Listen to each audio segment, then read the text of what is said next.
Sorry about that, somebody stopped at my door. So what I was saying was the P gains, the lower your P gains, typically, the more stability you have in your system to a point, unless they're too slow or too low, and then you really don't have any sort of stability. But you can see after performing the auto tuning, now this copter really only oscillates once. I mean, it kind of overshoots and then it is able to level itself out, and that was achieved in 6 iterations of the auto tune. So right now I'm going to see what P values it came up with. So it looks like the auto tuning system took my P gain from a 3.5 down to a 0.97.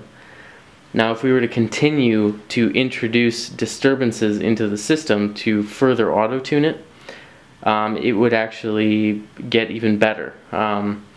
What I ended up changing was, as each tuning iteration completes, it scales down the modifier for the P gain. So once you get into maybe like the 20th iteration or so, it's making tuning changes to the P value by the hundredths. So it's changing it by 0.001, or as it scrolls down, as it kind of develops, it goes from 0.5 all the way down to 0.01. So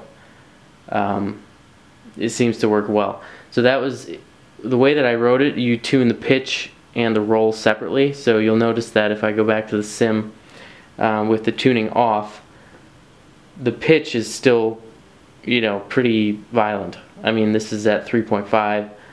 You can see that it's pretty crazy. So what I'm going to do is I'm going to flip on the auto tuning again and just kind of show you again how it works.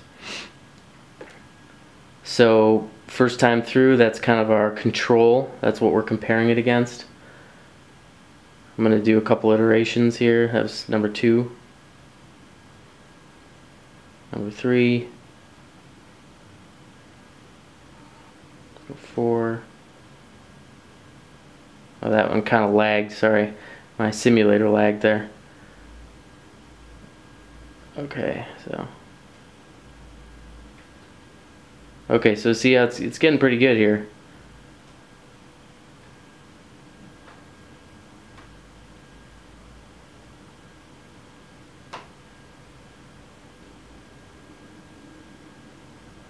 So I'm going to turn off the auto tuning and just kind of see, it's a little less aggressive now. I only did a couple and my simulator kind of lagged there. But in this case with the pitch, it brought it from a 3.5 down to a 1.45. If I had kept going, it's going to lower it even more. So anyway, that's kind of the second look of this tuning algorithm as it progresses. It's only going to get better. I'm moving on to the integral term next. So I guess stay tuned. Thanks.